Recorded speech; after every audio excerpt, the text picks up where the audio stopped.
Hello, our presentation today is going to be over superheaters. We're from New Mexico State University in the Chemical Engineering 361 class, Materials, taught by Nida Sinatkaran. Presenting today will be Nick Ross, an aerospace engineer. Jacob Usry, chemical engineer. and Dawson Manaki in Mechanical Engineering. So you may be wondering, what even is a superheater?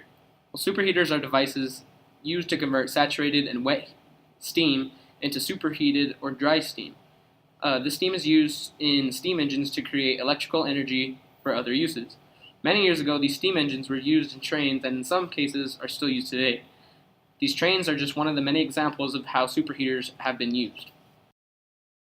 So how are superheaters used today? Superheated steam is widely used heat transfer fluid in various industrial processes, reaching everything from paper industries to oil and gas.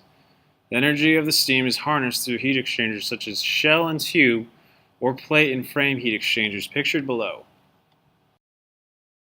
By now you are wondering how superheaters are made. Engineers must decide which materials are used to construct and plumb these machines. If the designers were to use a base material such as aluminum, it would quickly melt and stop the process. Any material selection has to go through a number of tests to even be able to be considered for the job of a superheater.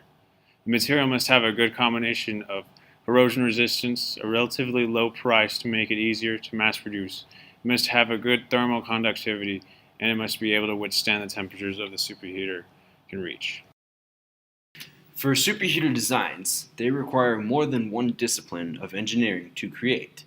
A high melting point to withstand the extreme temperatures is necessary.